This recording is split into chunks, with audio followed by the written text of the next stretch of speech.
Sumainyo ang Panginoon. At sumaiyo rin. Ang mabuting balita ng Panginoon ayon kay San Lucas. Papuri sa iyo, Panginoon. Noong panahong iyon, sinabi ni Jesus, "Kawawa ka, Corazin! Kawawa ka, Betsaida! Sapagkat kung sa Tiro at Sidon ginawa ang mga kababalaghang ginawa rito sa inyo, di sana'y malao na silang nagdaramit ng sako at nauupo sa abo upang ipakilalang sila'y nagsisisi. Sa araw ng paghuhukom, higit na mabigat ang kaparusahan ninyo kaysa kaparusahan ng mga taga-Tiro at taga-Sidon. At ikaw, Capernaum, ibig mong mataas hanggang sa langit, ibabagsak ka sa Hades. Ang nakikinig sa inyo'y nakikinig sa akin. Ang nagtatakwil sa inyo'y nagtatakwil sa akin. At ang nagtatakwil sa akin ay nagtatakwil sa nagsugo sa akin." Ang mabuting balita ng Panginoon. Pinupuri ka namin, Panginoong Heso Kristo. Isang magandang umaga po sa inyong lahat.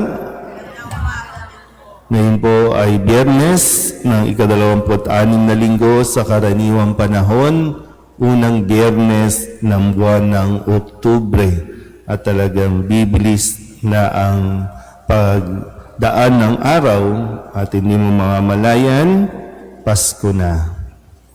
Tapos na naman ang taon. Pero bago yan, nawa ay patuloy natin mapagnilayan kung gaano naging mapagpala ang Diyos sa bawat isa sa atin. Sabihin nyo nga po, pinagpala ako ng Diyos. Talaga bang nafe-feel nyo na pinagpala kayo ng Diyos? Kasi kadalasan ang nakikita natin ay yung hindi ibinibigay pa sa atin. Pero yung ibinigay na, hindi natin pinapansin.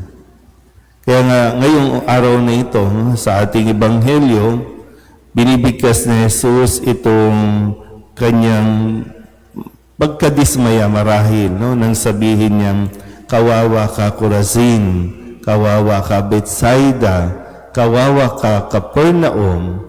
So nandoon yung pagkadismaya at pangihinayang para sabihin niya kung sa mga taga-Tiro at taga-Sidon ginawa ang mga bagay na ginawa sa inyo, marahil matagal na silang nagsisi.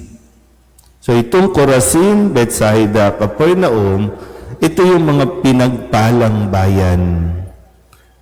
Bakit pinagpala? Kasi sa dami ng bayan, sa dami ng lugar, sa dami ng tao na hinahangad nilang, sana dumaan ka din sa amin. Sana madaanan mo rin ang aming bayan. Mapagaling mo din yung mga maraming may sakit sa amin, mapalaya sa mga demonyo sa bayan namin. Pero itong mga bayan na binanggit ni Jesus, nagawan ito ng higit sa alinmang bayan, pero nakita niya, bakit parang kulang o walang pagsisisi sa kanila? Sana doon na lang ginawa, sana doon na lang binigay. So, sa tingin niyo po, gaya ng tanong ko kanina, ano ba? Nakikita ba natin na pinagpala tayo? Kasi baka din, no? Pag dating ng araw, baka pag sayang eh. Kung yung kayamanan na mayroon ka ngayon, ibinigay sa iba, baka mas maayos na ang kanilang pamumuhay. Baka yung kalusugan na mayroon ka ngayon, kung sa iba yan ibinigay.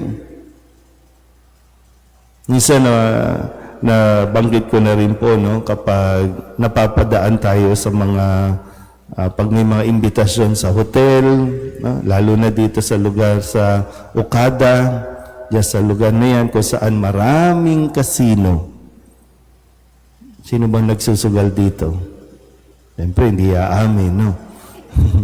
Di ba? Makikita mo, minsan mga senior citizen, buong araw nasa casino. Di ba yung pindot ng pindot, yung slot machine, pwedeng sabihin na deserve ko to kasi pension namin ito.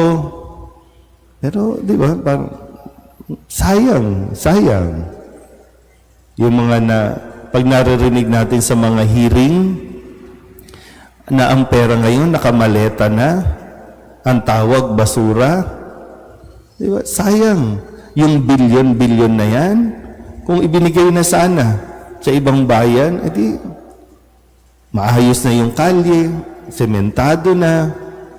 Kaya pag nanonood ka pa rin minsan pag may mga documentary, yung mga bata o mga tao, kailangan mag-zipline, buwis buhay, makatawid lang doon sa kabilang side ng ilog. Kung nilagay ang budget doon, maginhawa ang buhay ng mga nasa bundok, yung mga nasa liblib. Pero yun nga po, no? Binigyan ka na ng milyon-milyon, binigyan ka na ng bilyon-bilyon, pero sinasayang. At hindi ito pinahahalagahan, hindi ginagamit sa tama. So baka sa atin din, no? Tingnan natin, ano yung mga meron tayo?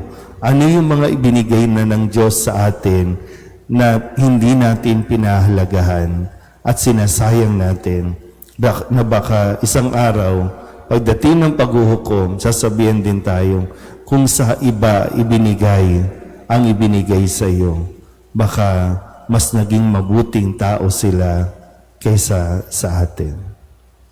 Amen?